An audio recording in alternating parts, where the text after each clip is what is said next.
tout le monde, ici Elisabeth Marcoux pour votre émission d'actualité locale et régionale. Ça se passe ici, dans Arthabasca, l'Érable.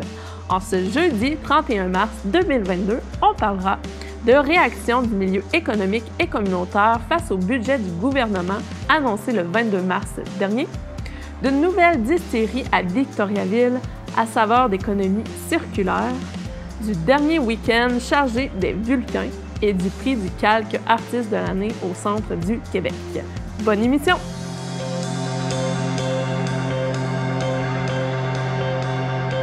C'est la semaine dernière que le gouvernement déposait son budget 2022-2023. J'ai eu l'occasion de m'entretenir avec Stéphanie Allard qui m'a partagé la réaction de la Chambre de commerce et d'industrie des Bois-Francs et de l'Érable face au budget à l'égard des enjeux économiques de la région. Oui, dans un premier temps, c'est important de souligner le travail qui a été fait pour le budget qui a été déposé la semaine passée. C'est sûr que nous, en étant en région, on a une réalité peut-être différente des grandes villes. Mais je pense que partout au Québec, c'est la pénurie de main-d'œuvre qu'il faut vraiment mettre de l'avant. Donc, on aimerait que le gouvernement puisse mettre des mesures encore plus, je dirais, nombreuses et efficaces pour vraiment aider la pénurie de main-d'œuvre. Comment que ça peut se régler? Bien, c'est sûr qu'il y a la robotisation en entreprise, donc la technologie, mais avant de mettre la technologie, ça prend aussi du personnel pour être capable de les opérer. Alors, la pénurie de main-d'œuvre, c'est encore une problématique qu'on vit encore là, qu'on va vivre encore pour les prochaines années. Donc, de voir je dirais, des mandats, des actions qu'on pourrait faire concrètement là, pour aider. On sait que l'immigration, bon, c'est un volet qu'on regarde beaucoup, mais parfois c'est compliqué, c'est difficile de remplir tous les papiers, tout ça, d'accélérer le processus. Donc, je pense déjà là, on va avoir de quoi d'intéressant de ce côté-là. Et aussi, une autre chose, c'est la formation pour les employés. Comment? Parce qu'on ne veut pas sortir les employés nécessairement pour aller les former, mais est-ce qu'on peut avoir de la formation en entreprise ou jumeler les deux qui va permettre aux employés d'être encore plus performants, aux entreprises de se développer aussi? Ça, c'est un volet qui est intéressant aussi de ce côté-là. Du côté d'achat local, c'est sûr qu'on a été très sensibilisés avec les 2 dernières années, sauf qu'il y a encore des actions à faire. Il y a de la sensibilité pour continuer. Il faut que ce soit un réflexe automatique de consommer chez nous avant de consommer ailleurs, dans le fond, parce que c'est ce qui va assurer aussi la relance économique. Donc, est-ce que nous, on demande au gouvernement de faire des actions? La réponse, c'est oui. Parce que oui, il faut le faire là, on a un boom à donner, mais il faut que ça soit vraiment là, à long terme encore là, que ça soit une continuation de tout ça. Et dans ce budget 2022-2023 du gouvernement, il y a eu aussi l'annonce du rehaussement du financement des organismes communautaires. En réaction, Tania Fontaine de la Corporation de développement communautaire des Bois-Francs. On parle d'un investissement de 117,2 millions pour le soutien à la mission globale des organismes communautaires. Et lors de la campagne en février dernier, de la campagne Engagez-vous, on a demandé une somme là beaucoup plus importante. Donc actuellement, les investissements, on parle d'un quart de ce qui a été demandé en février pour le besoin réel des organismes communautaires.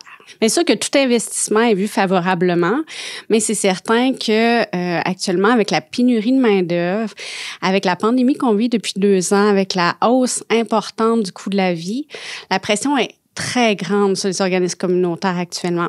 Donc, il va falloir prioriser sur quel dossier on va travailler. Est-ce qu'il va falloir réorganiser nos services? Est-ce qu'il va falloir diminuer nos équipes de travail en lien avec la pénurie de main-d'œuvre? Donc, il va vraiment falloir se pencher sur la question qu'est-ce qu'on peut faire avec le financement qu'on a reçu et qu'est-ce qu'on ne peut pas faire également. Nous, on est 70 organismes communautaires qui est regroupé par la corporation. Et on parle de 600 emplois, on parle de 3000 bénévoles et de 17 secteurs d'activité. Fait que quand on parle du milieu communautaire, on parle de la santé physique, de la santé mentale qui en a pris beaucoup, qui a écopé beaucoup là, dans les dernières années avec la pandémie. Et on parle de besoins de base, donc alimentaire, habitation, besoins matériels, des vêtements. Donc, les gens qui peinent à suffire à leurs besoins actuellement, il y a de plus en plus de demandes là, au niveau de la sécurité alimentaire, au niveau du support, donc des organismes sur le terrain qui voient là, s'appauvrir les gens de la communauté là, parce qu'ils ne réussissent plus là, à faire leur épicerie, à payer leur gaz.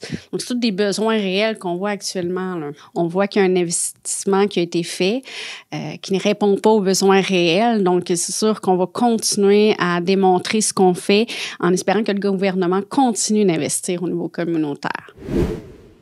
Une première distillerie ouvre ses portes à Victoriaville, soit la distillerie Euclide, une coopérative de travailleurs qui offrira des spiritueux responsables, dont le gin, les éléments numéro 1. On ouvre enfin nos portes au public à 10 h le matin jusqu'à 20 h le soir et samedi de 10 h à 16 h pour la vente de notre premier gin et notre marchandise ainsi que certains toniques et produits pour agrémenter vos cocktails.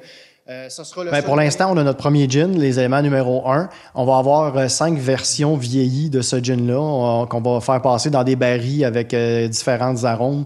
Et puis, ça permettra aussi de voir un petit peu ce que les gens préfèrent et voir un petit peu pour la suite.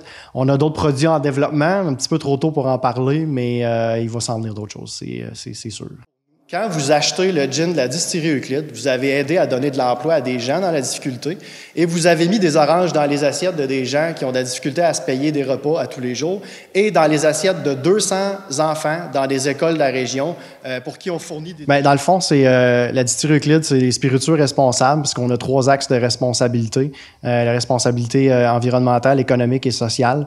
Dans le fond, c'est qu'on essaie d'avoir des actions positives un peu partout dans la façon dont on procède dans notre produit afin de réduire notre impact sur l'environnement, la collectivité. Tout ça par des initiatives, là, dans le fond, de réduction du gaspillage alimentaire, notamment pour notre premier gin, où on va chercher un coproduit de la transformation de la canneberge. Puis il y a d'autres initiatives, là, comme des initiatives au niveau de l'emballage, de l'initiative aussi sociale en travaillant connexe là, avec l'autre fabrique qui nous aise des oranges et puis nous on lègue les oranges qui s'en vont à la sécurité alimentaire et à la soupe populaire. On a l'axe de responsabilité économique aussi, là, c'est d'essayer de faire affaire au maximum avec des entreprises de la région. L'entreprise, qui avait été sacrée gagnante de l'appel de projet Entreprendre maintenant de la CDEVR en 2020, espère atteindre une production de 100 000 bouteilles par année d'ici les 3-4 prochaines années.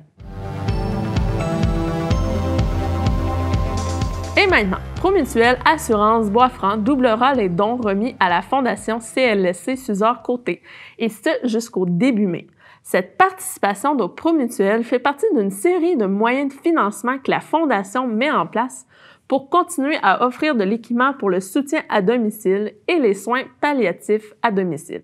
Oui, effectivement, Promutuelle, cette année encore, pour la 3e année, va doubler les dons qu'on va ramasser pour notre campagne annuelle qui se prolonge jusqu'au 1er mai. L'objectif cette année, c'est de ramasser, grâce à cette portion-là, 16 000 $ qui vont nous aider là, à acheter des équipements de levier là, spécialisés.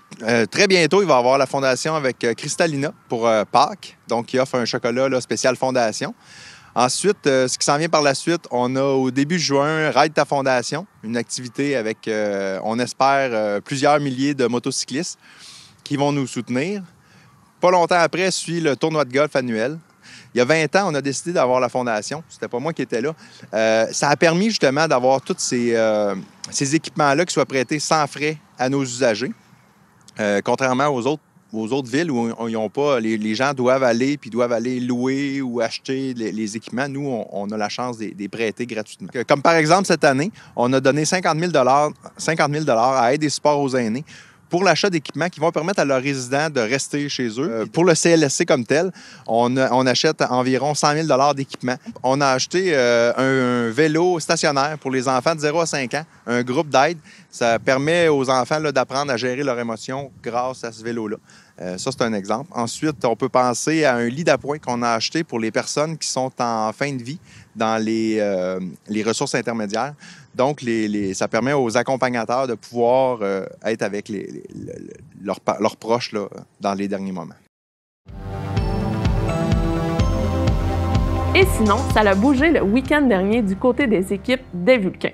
Premièrement, notre équipe de basketball féminin était à l'œuvre pour 2 matchs. Elle termine au 3e rang sur une dizaine d'équipes. Donc, c'est une super saison qu'on a eue.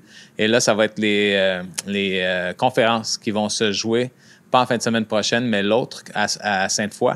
Puis, on a des bons espoirs que ça se passe bien pour elle. Il y a l'équipe de hockey aussi qui a joué 2 fois, qui a remporté son duel contre Thetford Mines vendredi, 6-1, et qui s'est incliné dimanche contre les Pionniers de Rimouski, par la marque de 1-0, un match super serré. Puis ça va être vraiment la revanche parce que en séries éliminatoires, justement, ces pionniers-là de Rimouski vont être nos adversaires. Ça va se passer en fin de semaine, puis c'est un grand retour pour le hockey. C'est la première année depuis plusieurs années. Et là, ça va être les séries qui vont commencer. C'est quelque chose de spécial. Donc, oui, en fait, on a reçu justement un tournoi de badminton ici à Victoriaville. On avait 5 athlètes des Vulcains qui participaient à cette tournoi-là de qualification. On a eu la chance d'avoir 4 de nos athlètes qui se sont qualifiés pour les provinciaux qui vont se passer justement pas en fin de semaine, la fin de semaine suivante. On a eu nos 2 équipes de volleyball, masculin et féminin, qui étaient à l'œuvre. Les filles étaient en séries éliminatoires. Malheureusement, ils ont été éliminés. Donc, la saison pour eux est terminée. Et les garçons ont aussi perdu, mais dans le cadre de la saison régulière. Et eux vont participer à des matchs de barrage en fin de semaine qui s'en vient. Nos 2 équipes de soccer intérieur, masculin et féminin, qui étaient à l'œuvre à Drummondville. Les 2 équipes se retrouvent avec des fiches de 2 victoires, 2 défaites. Et on va recevoir un des tournois de soccer intérieur aussi en fin de semaine ici au Centre Promutuel. Donc, nos 2 équipes vont être encore à l'œuvre pour 2 autres matchs chacune. C'est le 22 mars dernier que Maureen Martineau, écrivaine résidant à Tinwick, recevait le prix du calque Artiste de l'année au Centre du Québec, permettant à l'artiste de recevoir un montant de 10 000 $.